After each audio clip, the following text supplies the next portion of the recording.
Graça e paz. Nós somos a Igreja Viva, estamos aqui em Campinas, na Rua Coléquio 470, no Castelo Branco.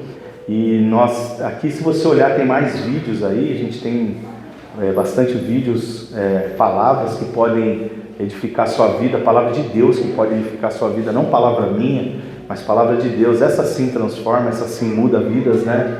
Essa sim muda países, muda situações do mundo, não é verdade? A palavra de Deus, ela transforma, ela corrige, ela às vezes ela nos acalma quando a gente está muito perturbado, ela nos acalma, e às vezes ela precisa perturbar um pouco a gente que está muito calminho demais para tudo que está acontecendo, né?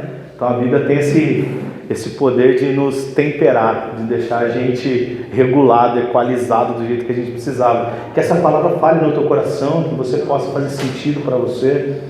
As passagens que eu vou utilizar, que aqui a gente prega o quê? A gente prega a Bíblia. Não é a minha ideologia, a gente não prega ideologia, a gente prega teologia. Não é verdade? É o que Deus tem trazido para nós. E que espero que essa palavra faça sentido, compartilha com mais pessoas, segue nosso canal aí, né, nos ajude aí a levar essa palavra para mais e mais pessoas, amém? Hoje eu quero tratar de um assunto que vem permeando já há algum tempo, aí a gente vem conversando, e eu quero tratar hoje sobre os limites de Jesus para a gente. E calhou de ser um dia aí de chuva, né, friozinho, Deus testa um pouco o limite da gente, né, parece. Você fala, olha só, um domingo de chuva desse, friozinho, que gostoso ficar, né, debaixo da coberta, toma aquele cafezinho com pão de queijo. Apesar que o povo fez um café mais uma vez aí, Karina, ó. Parabéns aí, ó. Você viu, né? Até bolo a Karina fez. A Karina tá se desafiando aí, ó. Tá vendo? Bolo de limão ela fez hoje, né? Olha só, ontem ela estava preocupada que ela queria pôr raspas de limão. Falei, olha só que bênção. Mas nada como tomar um cafezinho em casa, na cobertinha, né? Gostoso. Mas por que a gente está aqui hoje? Porque o nosso limite para Deus não é uma chuvinha, não é, né? Não é verdade? A gente tem que ter limites maiores. Aliás, a gente não tem que ter limites para Jesus, né? Só que eu quero começar fazendo uma pergunta, e você que está em casa também, quem ama Jesus? Amém. Você ama Jesus? Amém. Muito, muito. E depois eu quero que você analise essa sua resposta. Você ama muito mesmo, como você disse. Você ama mais alguém além de Jesus? Ama, né? Uma esposa do marido, ama filhos. A gente tem amores diferentes, né? A gente ama os filhos de forma diferente que a gente ama a nossa esposa. Esposas amam os filhos diferente do que ama o seu marido. A gente ama nossos pais diferente do que a gente... Tem vários amores dentro da gente, né? E isso mede em diferentes intensidades. E você vê um amor que você tem às vezes por um filho, é um amor de mais cuidado até do que... Você não pensa muito em você, você quer o bem dele, né? Com as nossas esposas deve ser o mesmo, né? A gente costuma dizer que a gente deve casar para fazer a nossa esposa feliz, não para a gente ser feliz. Se ela pensar igual a você deu sorte. Dela pensar de estar com você para fazer você feliz e você com ela para fazer ela feliz. Agora, quando cada um pensa em ser feliz individualmente, cada um puxando a coberta para o seu lado, aí descobre o pé de um, cobre o meu, aí ela puxa, deixa eu com a perna de fora, aí às vezes a coberta não é tão grande assim para todo mundo. Mas quando você ama para fazer o outro feliz, você fala, fica com a minha coberta, eu durmo. É verdade, é um exemplo bobo, mas é um exemplo, né, de como a gente tem que pensar no outro. E quando a gente fala de Jesus, se você perguntar pela rua, você ama Jesus? Você ama Jesus? Vai ter gente que... Eu tenho um repórter que faz... na verdade, ele não é nem um repórter, acho que ele é um pastor, que ele faz isso na rua perguntando se você ama Jesus, você ama Jesus? Tem gente que diz, não amo. Tá tudo bem, a gente sabe que o mundo jaz no maligno mesmo, e que para muita gente, infelizmente, ainda Jesus não faz o sentido que faz para a gente, e é trabalho nosso fazer com que essas pessoas conheçam a Jesus, essa igreja não foi construída, que a gente não está aqui para a gente ficar se reunindo num grupinho para comer lasanha, né? Às vezes a gente come, mas esse não é o sentido da coisa. O sentido nosso de nos reunir aqui é para que Deus te mostre os propósitos dele, para que ele te equalize aí e para que você leve o evangelho para mais e mais pessoas. A igreja mesmo, ela vai acontecer fora daqui, não é de domingo de manhã aqui. A igreja acontece quando você está no seu trabalho, você está na sua casa, você está na sua escola, você está aonde quer, dentro do ônibus, dentro do Uber. É ali que você vai ser igreja de verdade. Mas se você perguntar, muita gente vai responder: eu amo Jesus demais, eu amo muito Jesus, amo muito. E aí, eu vou pedir para você fazer uma... Vamos colocar a hipocrisia um pouco de lado, não é verdade? Vamos pôr a hipocrisia de lado. Você ama Jesus igual você ama essas pessoas que você pensou, seu marido, seu filho? Talvez por o seu marido, talvez tem gente que não está aqui por causa do marido ou da esposa. Talvez tenha gente que não está aqui por conta de filhos. Talvez tenha gente que não está aqui por conta de alguém que, por causa de trabalho ou por causa de outras coisas. Mas por Jesus a gente vai tão pouco, não é verdade? Eu penso que por Jesus a gente vai tão pouco. O limite que a gente tem para Jesus, ele é tão frágil. Imagina só alguém que gosta de você só enquanto você tem dinheiro, você está feliz e você está muito bem. Você já viu aquela história de quando você passa por situações difíceis é que você vê quantos amigos você tem? Porque na hora que está tudo bem, você está cheio, né? Casa cheia. A hora que você está fazendo festa e bancando festa para todo mundo, comes e bebes. Quem não gosta, né? De filar uma boia, a gente fala, filar uma boia. Filar uma boia. Quem não gosta de filar uma boia, né? Vai lá, senta, come, vai embora, nem prato a gente lava. Larga aquela pilha e vai embora. Fala assim: obrigado, tchau, me chame novamente. É bom, né? Filar uma boia. Mas, como é difícil às vezes a gente sair de casa para atender alguém que está precisando. Como é complicado. Quantas pessoas vão numa festa se você chamar, e quantas pessoas vão aparecer lá se você estiver adoentado ou com algum tipo de problema? Quantas pessoas? Não é verdade? Quantas pessoas? E para Jesus, a gente trata Jesus às vezes com esse mesmo carinho. A gente gosta de servir Jesus quando está tudo bem, quando o dia está ensolarado, quando o dinheiro está sobrando. Aí a gente gosta de estar nos dias de festa, nos dias de... Mas quando Jesus pede algo tão simples para a gente costuma... Hoje é muito comum a gente postergar, né? A gente ficar postergando as coisas. Um dia eu faço. Quando eu estiver velhinho, quando tudo estiver bem, quando toda a minha família... E Jesus, ele trata disso. Sabia que Jesus já trata disso? Sabia que isso não é novo? Sabia que Jesus já, quando ele estava andando aqui na terra, antes dele morrer, ele já sabia que ele seria tratado assim? Isso não é novidade. A gente pode até se constranger com o amor de Jesus, mas a gente não pega ele desprevenido. Nem Satanás pegou ele desprevenido. Jesus, ele aponta alguns limites do amor que as pessoas dão para ele. Se você puder abrir sua Bíblia lá em Lucas 9, 56, demorei para abrir Bíblia hoje, né? Perdão, mas olha, Lucas 9, 50, a gente vai abrir bastante Bíblia, tá? Eu vou recompensar esse comecinho, mas é que a gente precisa pensar a respeito. Eu não quero que você reflita só, porque quando a gente lê aqui, parece que tinham pessoas aqui que não tinham muito amor por Jesus. Você fala: eu não sou uma dessas pessoas, mas eu quero que você comece pensando assim: será que eu sou uma dessas pessoas? Será que eu me enquadro aqui de alguma maneira? Olha só.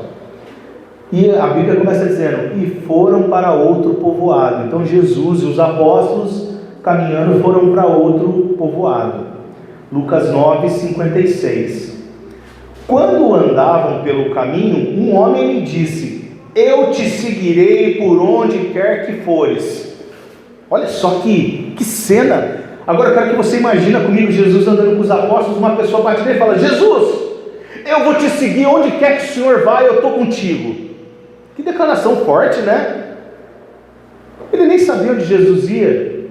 Jesus falou: eu estou indo morrer na cruz, bora? Você vai? Não é verdade? Eu vou onde o Senhor for. Olha só que declaração forte, mas um tanto quanto hipócrita. Jesus, você acha que Jesus fala assim: cara, você não chegar na esquina, você volta.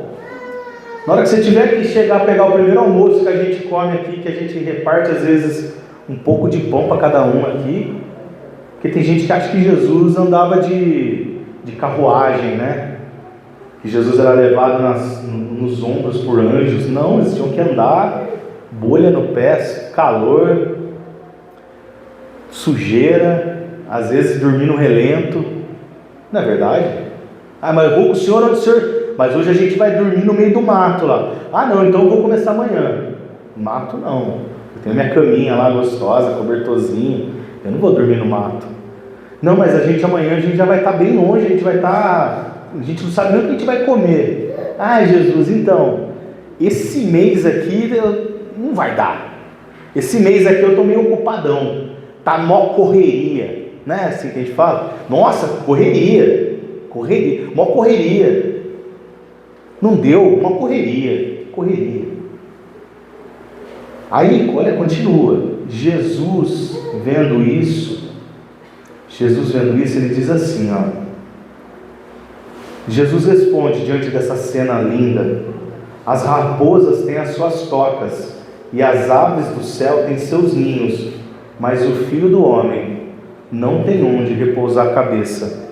Ele falou para o homem: dá uma segurada aí, meu amigo, dá uma segurada. Você está achando que a gente vai para o resort? Ô, meu irmão, você está achando que a gente vai curtir umas férias e você vai ficar saindo, soltando poder e curando gente igual um doido? Não, sabe o que vai acontecer? A gente não tem nem onde dormir. Eu sou Deus, eu sou filho de Deus. Eu não trouxe nada desse valor, dessa riqueza que você acha que eu tenho. Eu tenho essa riqueza, mas eu não trouxe, não vou usar isso. Eu não tenho. Aqui nas minhas posses terrenas, eu já abri mão delas. Você quer caminhar comigo? Bora! Abra mão de tudo. A gente vai dormir e não vai ter travesseirinho não. Você vai ter que puxar uma pedra e encostar a cabeça na pedra. Tá tudo bem para você? Aí veio o outro, e aí esse outro não foi nem essa pessoa que chegou em Jesus. Jesus chegou para ele e falou assim: a outro disse: siga-me. Mas o homem respondeu: Senhor, deixe-me ir primeiro sepultar o meu pai. Que resposta doida. Seu pai morreu? Talvez Jesus fosse: mas seu pai morreu? Ele falou: não, ainda não, mas eu cuido dele, e ele vai sentir muito minha falta se eu for embora, ele vai ficar tristinho. Então depois que ele morrer, eu vou. Depois que ele morrer, eu vou. Seu pai está morto? Não, está vivo. Não, é porque você não pode me seguir, você não pode fazer aquilo que eu estou chamando você para fazer. Não, porque depois que meu pai morrer, eu vou. A vontade de Jesus é falar: quem falou que você não vai morrer primeiro que ele? Quem falou? Olha só, Jesus lhe disse: deixe que os mortos sepultem os seus próprios mortos. Você, porém, vai e proclame o reino de Deus. E aí, outra declaração, o cara dá uma declaração muito esquisita para Jesus: deixa eu ir enterrar meu pai. Jesus fala: deixa que os mortos enterrem os mortos. Isso não é uma resposta normal. O que Jesus está dizendo: se você ficar longe de mim, não fazendo aquilo que eu mando, se seu pai morrer e for um cadáver e você for enterrar o seu pai, você é tão cadáver quanto ele. Você está morto igual a ele. Sem mim você é morto. Os mortos ficam atrás disso, de ficar servindo outros mortos. Você já reparou? Para num boteco, só os Walking Dead lá, um morto servindo outros mortos. É verdade. Tem lugares que você chega, Parece o thriller do Michael Jackson lá, só os mortos-vivos andando. Não é verdade? Só mortos, mortos, mortos. Vocês estavam mortos em suas transgressões e pecados. Sem Cristo você continua morto. Aí só tem morto. Você vai ser reavivado pelo meu Espírito, ou você vai continuar morto para enterrar o seu pai morto? É isso que Jesus responde para ele. Você quer ser ressuscitado junto comigo na cruz, ou você quer continuar morto, enterrando outro morto? Mas tem gente hoje que prefere ficar morto. E aí é um cego querendo guiar outro cego. É um morto querendo reavivar outro morto. Tem como? Não. A gente só vai conseguir. Quantas vezes eu já vi gente aqui reclamando: mas o meu parente, mas os fulano, mas ciclano, não serve a Deus. Eu falo: nem você. E nem você. Como é que você vai querer incentivar alguém a fazer algo que você não faz? Como que você vai querer cobrar de alguém algo que você não faz? É um morto enterrando outro morto. Que tal você reviver, colocar a vida nessa sua vida com Cristo e deixar isso transcender através de você e servir de exemplo? Ainda outro disse, vou seguir-te, Jesus, mas deixa-me primeiro voltar e me despedir da minha família. Aí vem outro por cima dessa conversa e diz para Jesus: eu vou te seguir, mas deixa eu ir lá me despedir da família. Jesus respondeu, versículo 62: ninguém que põe a mão na arado e olha para trás é apto para o reino de Deus. Jesus aqui já estava poucas ideias. Falou: deu para mim. Na verdade, a gente costuma às vezes ver Jesus falando daquele jeito angelical, né? Ninguém que põe a mão no arado, né? Como muitos costumam achar que Jesus falava. Mas eu acho que ali Jesus estava dizendo: pode parar. Ninguém que põe a mão no arado e olha para trás vai me seguir.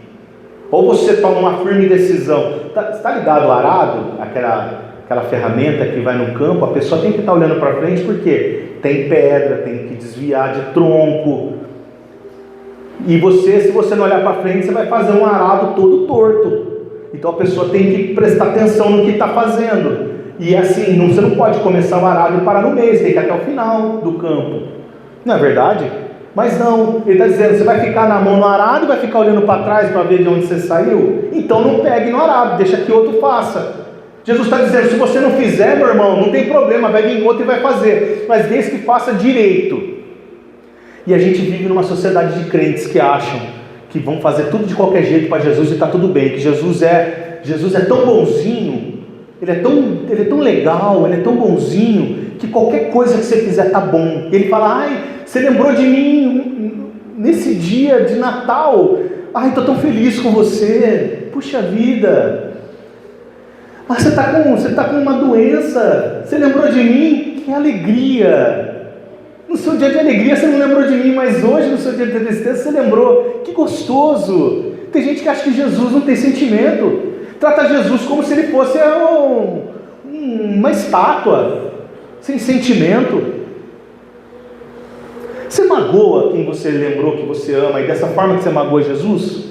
Se você tratasse essa pessoa que você diz que ama, seu filho, seu marido, do jeito que você trata Jesus, essa pessoa estaria com você? Amaria você também? Pensa. É duro, é uma palavra dura. Mas se a gente não pensar assim, a gente vira um bando de crente bobo, como tem muitos por aí, infelizmente. E a pergunta é: qual é o seu limite para Jesus? Qual é o seu limite para Jesus? Até onde você vai com Jesus? Jesus, ele fala de vontade. E mais uma vez, se você vai ver nossos vídeos aí, acho que todo culto eu acabo falando esse versículo, mas ele é transformador. Romanos 12:2: não se amoldem ao padrão desse mundo, mas transformem-se pela renovação da sua mente, para que sejam capazes de experimentar e comprovar a boa, agradável e perfeita vontade de Deus. A maioria aqui já sabe até de cor, porque tanto que eu falo. Mas é verdade, esse versículo é uma chave para a nossa vida. Você quer viver a boa, perfeita, agradável vontade de Deus para a sua vida? Você tem que mudar a sua mente. Você tem que parar de tratar Deus, Jesus como uma estátua. Tem que parar de tratar Jesus como um... Tem gente que acha que fica repetindo um monte de coisa. Meu coração está pensando aqui no que eu vou comer na janta. Mas eu estou aqui, Jesus, Jesus, Jesus, Jesus. Minha boca está falando, mas meu coração, minha cabeça está em outro lugar. Se a gente não parar de tratar assim, o negócio é mudar nossa mente. E a vontade do homem? Então a vontade de Deus para nós é boa, perfeita e agradável. Ok? E a vontade do homem? A vontade do homem, Jeremias 17:9. O coração é mais enganoso que qualquer outra coisa, e sua doença é incurável. Quem é capaz de compreendê-lo? Você já viu?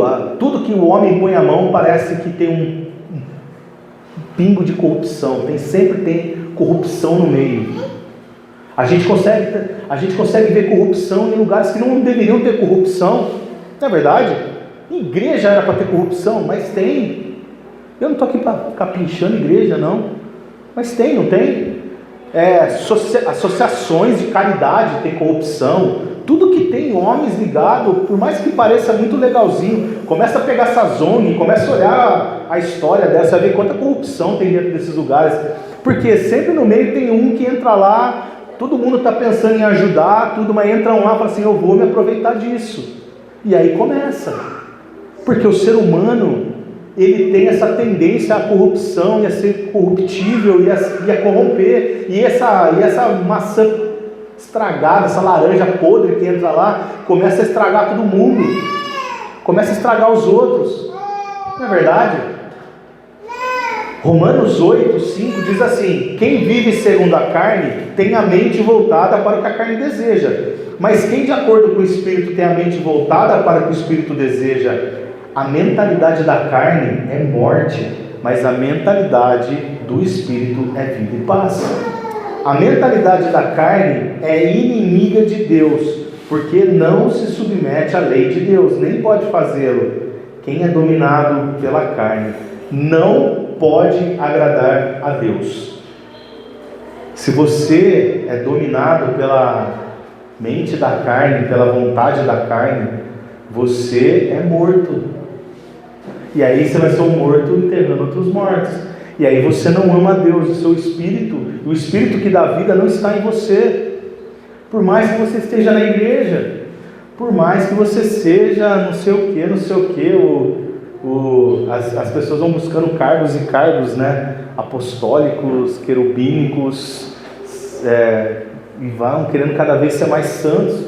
Mas se você não pensa com a mente do Espírito, visando as vidas, que tipo de espírito habita em você? Se você pensa em conquistas, eu vejo Jesus em momento algum preocupado com os recursos. Jesus era tão preocupado com os recursos que sabe quem ele elegeu para cuidar da bolsa de moedas? Um tal de Judas Iscariotes. Jesus estava tão preocupado com o sucesso financeiro dele que ele falou, Judas, se eu já sei que eu vou perder, meu amigo. Então já que isso vai acontecer e tinha dinheiro envolvido nessa perda, cuida do dinheiro. Cuida do dinheiro. Eu dou tanto valor para o dinheiro que eu vou dar para você cuidar. Não, parece? Por que Judas, o traidor, né, cuidava do dinheiro, né? E a Bíblia fala assim, Judas era ladrão. E Judas era ladrão. A Bíblia fala isso de Judas. Então Judas não era só um traidor, ele era um ladrão, ele roubava da bolsa. Quando a mulher derrama o nardo sobre Jesus, ele é hipócrita, ele fala assim, devia ter pegado isso daí, ter vendido e ter posto aqui na bolsa, para eu poder pegar. Mas derramar em Jesus, que desperdício! Essa honra que essa mulher está fazendo para Jesus, essa atitude mais linda que a gente até hoje fala, isso não tem valor nenhum. O que tem valor é se pusesse dinheiro aqui na bolsa que eu podia pegar um pouco. Andando com Jesus, gente. Imagina quem anda, você pode falar assim, mas anda com fulano, é tão bom. Tá bom, pode ser, mas andando com Jesus não resolveu. Que dirá andar comigo, andar com qualquer outro aqui? Você entende? Olha só a vontade do homem. E Lucas 6,46, Jesus fala algo assim, Por que vocês me chamam de Senhor e Senhor e não fazem o que eu digo? Então a vontade do homem, ela é totalmente depravada, corrompida, caída. E essa vontade do homem, ela é contrária à vontade de Deus em sua essência. Se você não viver entendendo que onde Deus te conduz, qual foi a última vez que você tomou alguma decisão e Deus decidiu por você? Ou você só comunica a Deus o que você está fazendo? Qual foi a última vez? Mas quando a gente toma uma decisão por nós, a gente muda tudo isso. A gente deixa de viver o que Deus tem pra gente, a gente começa a viver o que a gente quer. Agora deixa Deus decidir na sua vida. Por vezes Deus decide contrariamente à nossa vontade. E aí, como criança, a gente chora, esperneia e a gente quer reclamar com Deus. Então, por isso é mais fácil a gente comunicar. A gente chega para Deus, em vez da gente perguntar: Pai, o senhor quer que eu faça tal coisa? A gente chega para Deus e fala: Deus, eu estou fazendo tal coisa e espero que o Senhor goste. Ou espero que o Senhor pelo menos não me atrapalhe. Não é assim. Em Lucas, se você abrir em Lucas aí, mantém aí, no capítulo 14, vai um pouquinho para frente. Jesus, ele conta uma história. Jesus, ele conta uma parábola a respeito de um banquete. E olha só o que ele fala. E essa história, e essa parábola, ela é muito significativa para a nossa vida espiritual. Ele diz assim, Lucas 14, versículo 15. Ao ouvir isso, um dos que estavam à mesa com Jesus disse-lhe: Feliz será aquele que comer no banquete do reino de Deus. Jesus, ele estava falando aquela parábola: quando você chegar numa festa, não sente no lugar de maior honra, mas sente no lugar de menor honra, porque pode ser que você seja chamado para um lugar de maior honra e você será honrado na presença de todos. Não chega sentando no lugar de destaque achando que você é o bonitão, porque pode ser que alguém chegue para você e fale: viu, você precisa sentar mais para trás ali, aí você vai ser humilhado na presença de todos. Então Jesus está dizendo o quê? Que você seja humilde. E aí Jesus fala: se vocês querem fazer um banquete, não fiquem chamando, não fiquem alimentando só os poderosos e ricos e os abastados, mas alimentem os que precisam, os que têm fome, os que necessitam, porque aí sim vocês não receberão na terra, mas receberão no céu. E essa pessoa ouvindo isso fala assim: meu Deus, que sabedoria! Ele fala: olha, felizes os que vão participar desse banquete, né? E aí Jesus respondeu. Jesus podia falar: muito bom, entendeu, amigão? Mas Jesus, ele via o que passava na mente. Jesus, ele jogava os ensinos e ele sabia como as pessoas estavam recebendo aquilo. E Jesus fala assim, certo homem estava preparando um grande banquete, convidou muitas pessoas. Na hora de começar, enviou o seu servo dizer aos que haviam sido convidados: venham, pois tudo já está pronto. E eu quero que você entenda: tudo já está pronto. Tudo já está pronto. Você não vai fazer nada. O reino de Deus está pronto. O lugar que Deus tem para você está pronto. O caminho para você já foi feito. Jesus já morreu na cruz. Tudo já está pronto. Ele veio, ele bancou tudo. Ele bancou tudo. Essa festa você não vai precisar levar nada, viu? Geralmente a gente faz as nossas churrasquinhas, a gente fala: leva um kit crente, né? Já virou kit crente. A gente faz isso aí porque você põe lá, leva uma carne e uma bebida. Para evitar que alguém chegue com uma bebida alcoólica, que ninguém aqui consome, claro, mas às vezes tem alguém de fora, a gente fala: leva um kit crente, é um refrigerante, um suco, uma água e uma carne, né? Então a gente tem um kit crente, cada um ajuda um pouquinho e não pesa para ninguém. Mas esse banquete aqui você não precisa levar nada, já está tudo pago, está tudo pronto. E mesmo assim, olha só,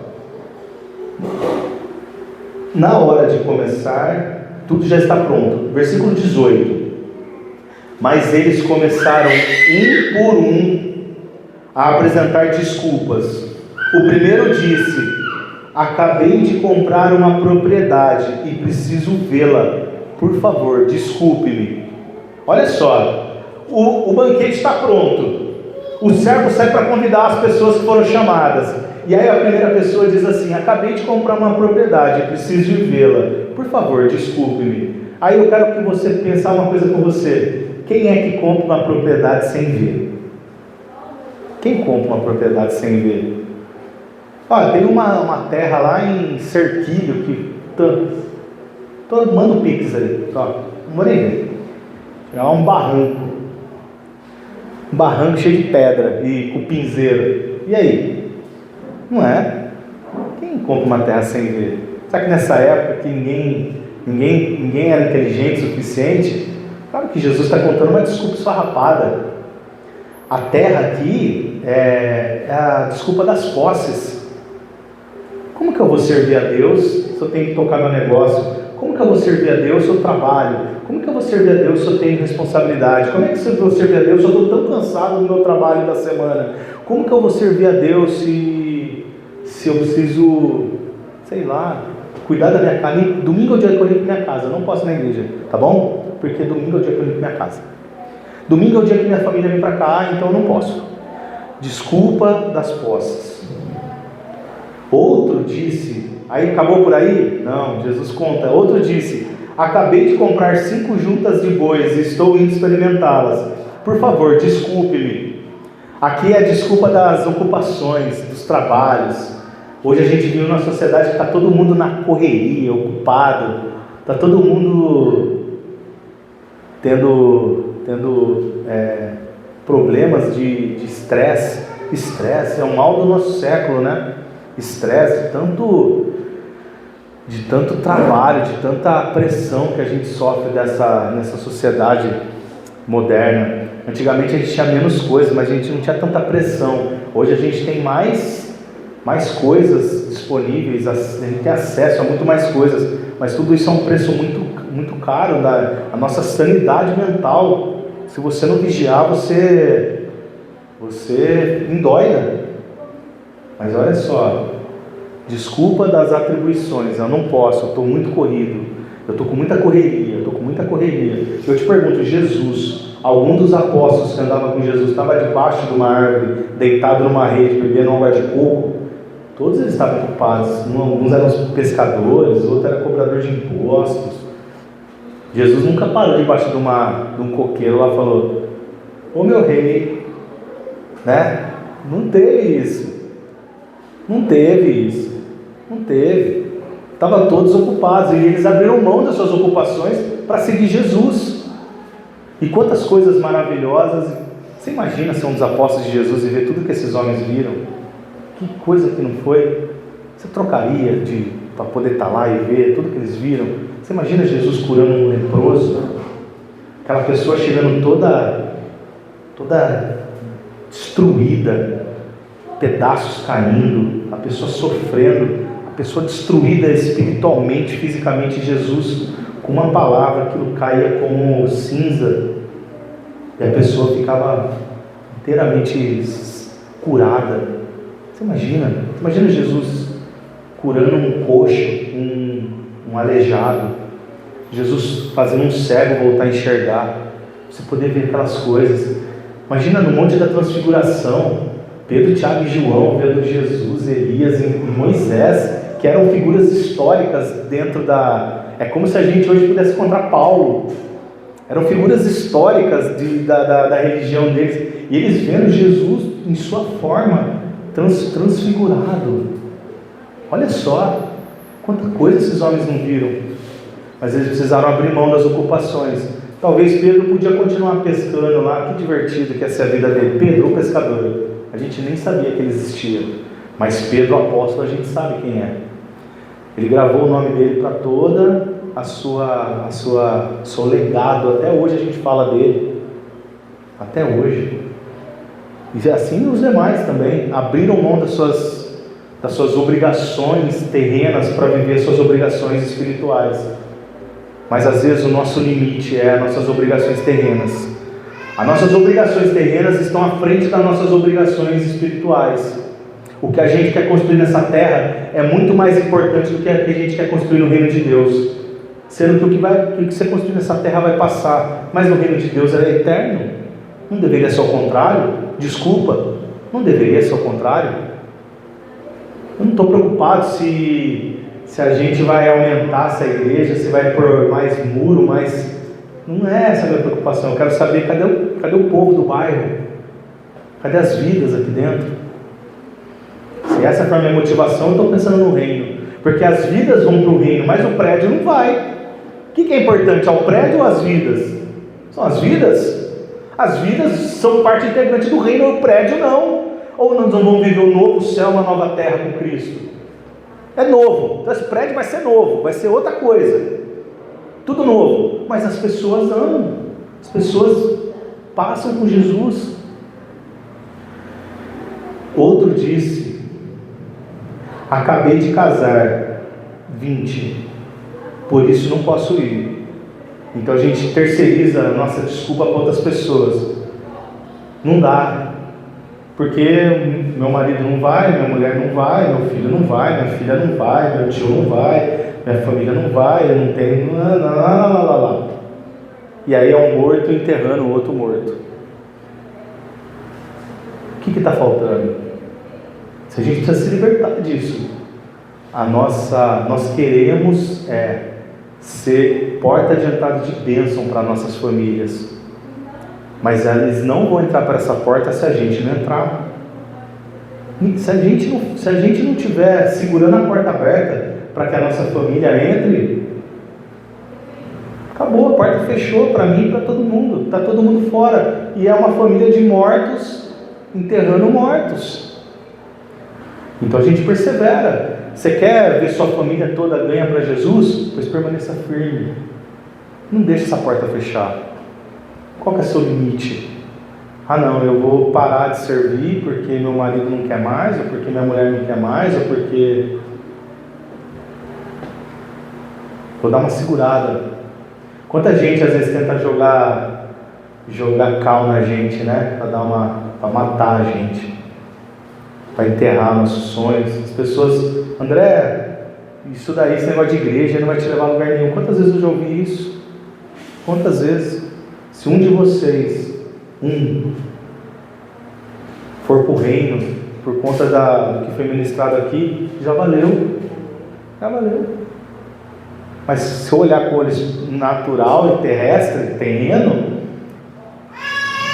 e aí? Mas eu tenho que ter uma metanoia de olhar com um olhar espiritual, de saber quantas coisas Deus pode realizar aqui. Não é verdade? Como será daqui a 10 anos? Quantas pessoas serão sendo ganhas através desse ministério aqui? Que muita gente olha e fala: uma igrejinha pequena, de bairro, mas com olho espiritual, uma vida para Jesus. Jesus não deixa as 99 para ir atrás de uma perdida. Uma vida para Jesus.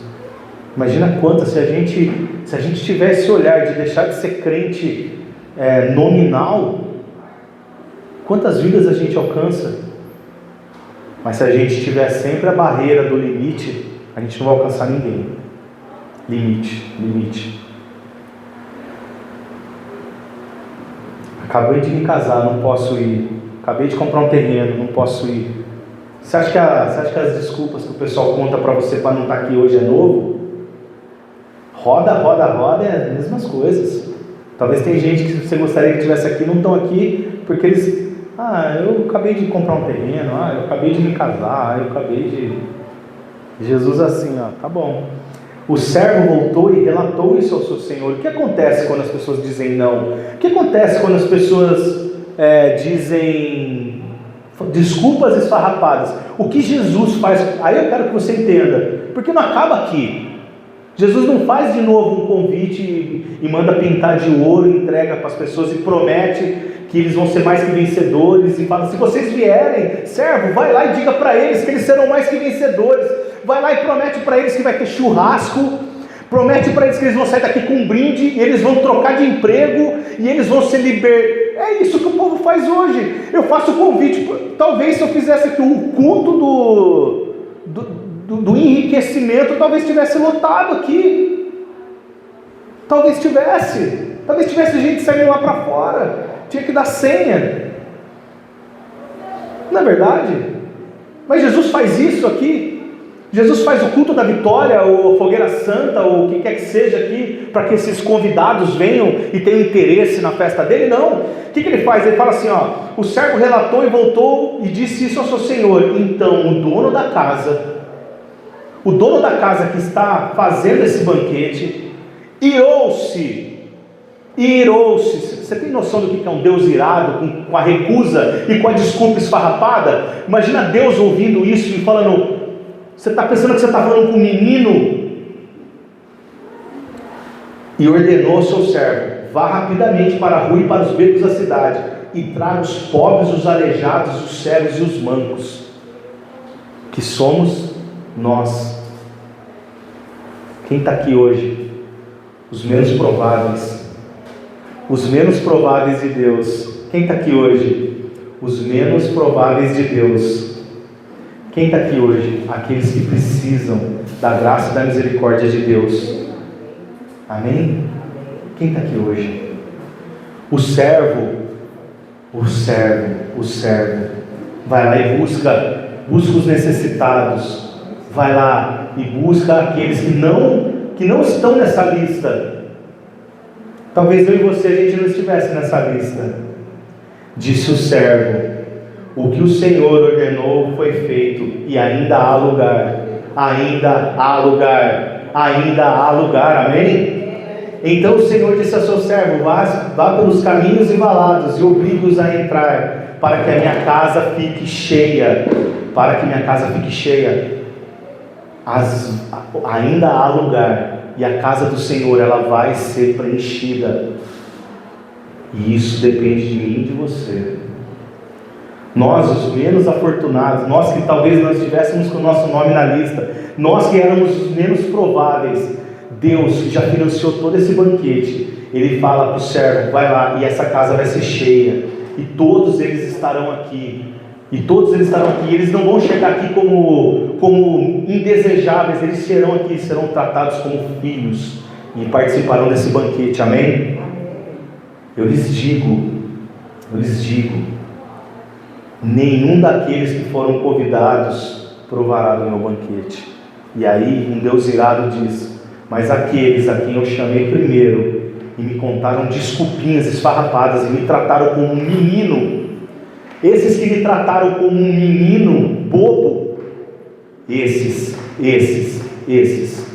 não participarão do meu banquete. Jesus não é um menino bobo. Jesus, ele não é alguém que você conta uma desculpinha esfarrapada e ele cai na sua. Jesus não é um Papai Noel gordo de shopping, que qualquer historinha que você contar, ele diz amém para você. Jesus, principalmente quando ele está irado com as desculpas, ele diz: vocês não entrarão no meu banquete. Vocês não entrarão no meu banquete.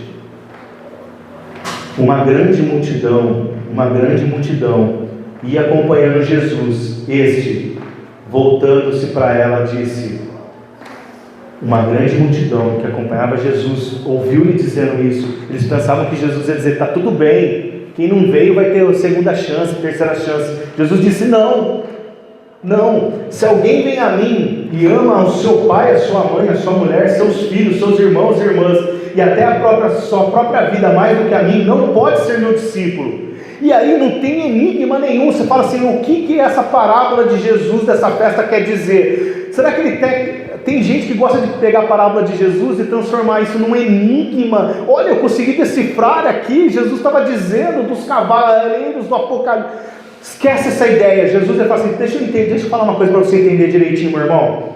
Se alguém vem a mim, ama o seu pai, sua mãe, sua mulher, seus filhos, seus irmãos e irmãs, até a sua própria vida mais do que a mim, não pode ser meu discípulo. E acaba o enigma por aqui. O que eu quero dizer para você é que se você tem limites para o meu amor, se você tem limites do que você pode fazer por mim, você limita o que eu posso fazer por você.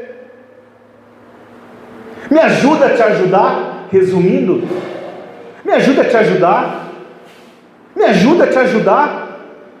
Você fica aqui pedindo oração, mas você não muda. Você fica pedindo aqui mudança de vida, mas você não muda a sua cabeça. Você fica aqui pedindo, mas você acredita mais que a oração de outra pessoa tem mais poder do que a sua, porque você não tem conexão comigo, e você quer continuar, e você quer ver minha vida transformada. Você quer ver sua vida transformada, mas você não transforma nada, você não é capaz de transformar a sua própria vontade. Me ajuda a te ajudar. Põe meu propósito na tua vida, aceita meu convite, você vai ver se você não vai viver a boa, a perfeita e agradável vontade para a sua vida. É a boa, perfeita e agradável vontade dele, porque a gente gosta de viver a nossa, a gente acha que a boa, perfeita e agradável é a nossa. Só é boa, perfeita e agradável se bater com a nossa. Se combinar com a nossa, muito bom. Se não combinar, Deus que mude de opinião. Quando você entender que a boa e agradável e perfeita vontade dele, na maioria das vezes não vai ter nada a ver com a sua. E aí eu quero ver se você tem limite para Jesus ou não. Seguir a Jesus é uma decisão. Às vezes o limite para Jesus é a nossa disposição. E eu estou falando de vontade, mas agora estou falando de disposição. Como a gente faz as coisas para o mundo com uma vontade excelente, mas para Deus a gente faz tudo com uma vontade. A gente acha que Deus aceita tudo de qualquer jeito. Você já viu a cultura para Deus a gente faz de qualquer jeito? Porque Deus é bonzinho, Ele aceita tudo de qualquer jeito. Já teve um irmão lá que já no começo da Bíblia já achou que vou entregar uma oferta para Deus de qualquer jeito. E Deus tem que aceitar. E Deus falou, eu não quero essa oferta sua. Essa oferta sua eu não estou aqui pedindo esmola, estou pedindo oferta. Oferta não é esmola. Você tem que me entregar um sacrifício, uma oferta. Você me entregou algo. Eu não sou Deus de receber algo. Eu não sou Deus. Você já deu um presente para alguém enrolado num jornal? Pode ser um diamante. Você vai entregar enrolado num jornal sujo, fedido, que você pegou do lixo? Deus fala para mim, tem que fazer as coisas certas. Em Mateus 5:37, Jesus lida com essa questão da vontade. Ele diz assim: seja o seu sim, sim, o seu não, não. O que passar disso vem do maligno. Tome decisões firmes. Nós vivemos uma sociedade flácida. Nós vivemos uma sociedade hoje de pessoas que são capazes de olhar na tua cara de manhã e jurar lealdade, e à noite falar mal de você pelas costas. Não é verdade? Pessoas que um dia falam, vamos caminhar contigo para sempre, e no outro dia diz, eu não posso vir na igreja, está chovendo, está muito frio, olha, mas nem choveu. Não, mas vai chover. Pessoas que juram lealdade a Deus, e quanto é a mim, ou a igreja, está tudo bem. Mas quantas pessoas não olham para Deus e falam essa palavra, eu irei com o Senhor até onde o Senhor for, e na primeira adversidade abandonam Jesus. Vocês ouviram o que foi dito, olho por olho, dente por dente. Aqui Jesus está citando a lei de Talião, que ficava dentro do código de Hammurabi, que era olho por olho, dente por dente. Você arrancou o olho de alguém, você tem seu olho arrancado. Você arrancou o braço de alguém, você vai ter seu... Essa era a lei de Talião. Essa lei ela já fazia parte daquele código meio de conduta daquela região, desde 1770 a.C. já tinha esse código de Hammurabi. E dentro do código de Hammurabi tinha essa lei de Talião. Quando você ouvir falar sobre esse olho por olho, dente por dente, não é um ditado popular, é o código, é a lei de Talião, chamada lei de Talião. E existia essa lei realmente. Jesus fala, vocês ouviram a lei de Talião, vocês conhecem, é uma regra que vocês até gostam de seguir ela, de olho por olho, dente por dente. Mas eu lhes digo, quando ele fala assim, mas eu lhes digo, vocês ouviram falar disso, né? Vocês gostam dessa ideia, né? Mas eu lhes digo, não resistam ao perverso. Se alguém o ferir na face direita, ofereça-lhe também a outra. Jesus está dizendo, o reino de Deus não é feito de olho por olho, dente por dente. Não é. Então aí eu quero ver se sua boa vontade, até onde vai sua boa vontade, até onde vai sua disposição de estar comigo. Você quer me seguir por onde eu for? Pois os homens vão me bater na cara. Os homens vão arrancar pedaço das minhas costas. Os homens vão cuspir na minha cara.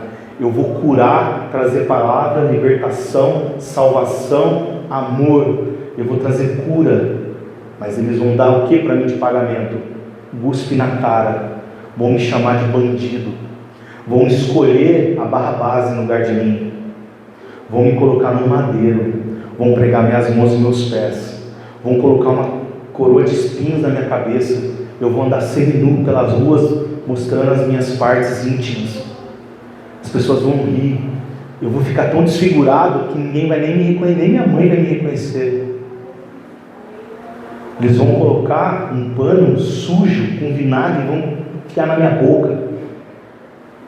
Eu vou ficar por 6 horas sofrendo numa cruz.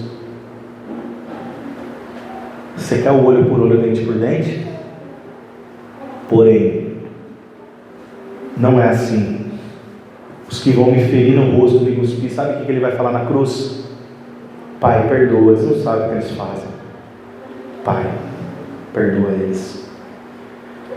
Mas e se alguém quiser processá-lo e tirar-lhe a túnica, versículo 40, desde que ele leve também a capa. Jesus está dizendo, você vai desistir? Sua boa vontade morre na agressão física e a agressão financeira? E se você depender das suas finanças para ajudar alguém? Se alguém te pedir a capa, a túnica, dá a capa também, dá tudo. Está tudo bem. É só um bem material. Está tudo bem. Você é capaz de comprometer sua vida financeira pelo reino? Eu falo assim, o pessoal que está em casa vai falar, vai o cara mandar um código Pix aí para mim. Não é isso. Mas até onde você faz? Até onde você vai? Até onde você vai? Até onde é seu comprometimento com o seu e com o que é de Deus, com o reino e o que você tem, suas posses e o que é de Deus? Até o limite. E não se eu pedir, mas se Deus te pedir para você se envolver com o projeto dele, até onde você vai? Se alguém o forçar a caminhar com ele 1 milha, vá com ele 2. Fisicamente e fraternalmente, quanto você pode se dedicar por alguém? Fulano, já cansei, já me disse 3, 4 não, que vá para o inferno. Não tem gente vivendo assim hoje? Não chamo mais não falo mais de Deus não. Falei 2 vezes, deu uma patada. Não, deixa ele, quer ir para o inferno, vai. Será que dá para você caminhar mais 1 milha, pelo amor de Deus? Será que você pode caminhar mais 1 milha? Quantos anos é capaz você de pregar para alguém que você ama, para que essa pessoa seja salva? Você é capaz de pregar 5 anos para alguém? 10 anos? 20 anos? 30 anos? Você é capaz de pregar até que essa pessoa se converta? Nunca desistir dela, assim como Jesus nunca desistiu de você? E dê a quem lhe pede, e não volte as costas àquele que deseja pedir-lhe algo emprestado. Como você é capaz de dividir, o quanto você é capaz de se dedicar, o quanto você é capaz de sofrer, o quanto é isso que Jesus está dizendo por alguém. Qual é o teu limite de boa vontade com Deus? Qual é o teu limite? Qual é o teu limite de disposição para Deus? Físico? Moral? Financeiro? De dedicação? Qual é o seu limite? Jesus está dizendo, qual é o seu limite? Qual é o seu limite? Aquele que nos chama para essa obra, ele não teve limites. Quando eu quero saber o meu limite para Jesus, eu primeiro preciso ver qual foi o limite dele para mim. Ele não mediu esforços. Jesus na cruz, ele passou por sofrimento físico e emocional. Jesus passou por sofrimento espiritual. Jesus sofreu sofrimento espiritual? Claro que sim. Ele estava ali recebendo a ira de Deus sobre todos os pecados. A ira de Deus não estava em nós, estava nele. Você entende isso? Jesus na cruz, aonde está o pecado? Em mim ou nele? Está sobre ele está levando o pecado sobre ele. Quando Deus vai derramar sua taça de ira, é sobre Jesus. Quem matou? foi da vontade do Pai moê-lo, enfermá-lo. O Pai é quem mata Jesus na cruz. Mas ele não mata Jesus, ele sacrifica o quê? O cordeiro, para que o pecado que estava sobre ele fosse perdoado. E Jesus vai até lá, Jesus vai até a morte por você. Mas eu tenho tantos limites para Jesus, e eles são tão pequenos. Eu faço tudo para Jesus com tanta má vontade. Os limites que Jesus coloca na minha vida, eu fico em todos. Eu faço tudo mais ou menos. Eu acho que Jesus é obrigado a aguentar minha miséria que eu entrego para Ele. Jesus foi surrado, odiado, abandonado. E em nenhum momento Ele recuou um passo sequer do seu destino. Sabe por quê? Dentro desse propósito dele, sabe o que ele via? Ele via eu e via você. Será que quando você começar a ter limite para Jesus, quando você começar a botar uns limitadores para Jesus, você consegue enxergar Ele na cruz? Se lá na cruz Ele enxergou você, será que dá para hoje você enxergar Jesus na cruz? João 16,32 diz assim: aproxima-se a hora, e já chegou, quando vocês serão espalhados, cada um para a sua casa. Vocês me deixarão sozinhos, mas eu não estou sozinho, porque o Pai está comigo. Ele estava abandonado. Em Gálatas 3,13 diz assim: Cristo nos redimiu da maldição da lei, quando se tornou maldição em nosso lugar, pois está escrito: maldito todo aquele que for pendurado no madeiro.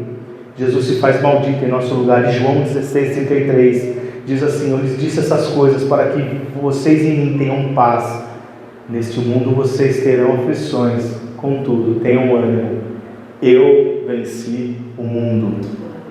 Eu venci o mundo. E foi Jesus, sem limite nenhum para você, que venceu o mundo. E se você não tiver limite para Jesus, você vence também. Ele está dizendo: vocês terão aflições, mas façam como eu, sem limite você vence o mundo. O mundo quer te engolir, o mundo quer fazer você fazer qualquer coisa para Jesus, o mundo quer que você seja um crente meia boca, o mundo quer que você seja qualquer coisa para Jesus.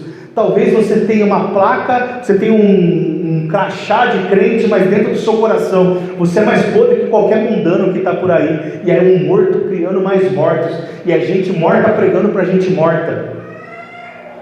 Mas graças a Deus, Ele venceu. Quando eu olho para Ele naquela cruz, eu tenho que vencer. É lá na cruz que você precisa estar, meu irmão.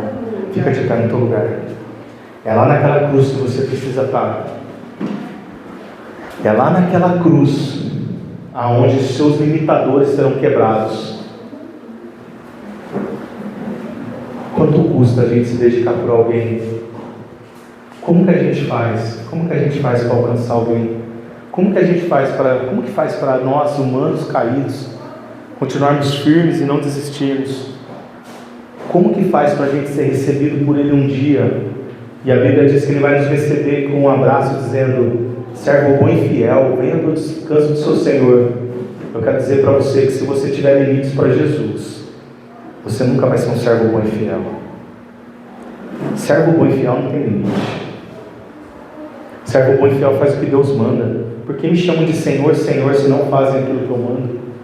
Como que pode ser? Não tem condição. Amém? Vamos orar? Senhor Deus, nós queremos nessa manhã te pedir perdão. Nós queremos entrar na tua presença primeiro, pedindo perdão por todas as vezes que nós fizemos as coisas para o Senhor como qualquer coisa. Nós queremos pedir perdão como tratamos o Senhor, como tratamos a um mero conhecido, que não tratamos o Senhor com nenhum tipo de amor. Nossas bocas falam que nós te amamos, nós te amamos, mas agimos como alguém que não liga a mínima para o Senhor.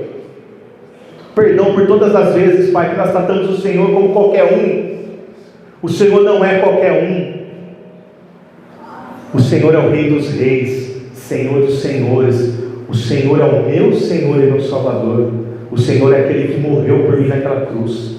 O Senhor é aquele que despiu-se da sua glória e se fez maldito em meu lugar. O Senhor é o Cordeiro Santo que tira o pecado do mundo.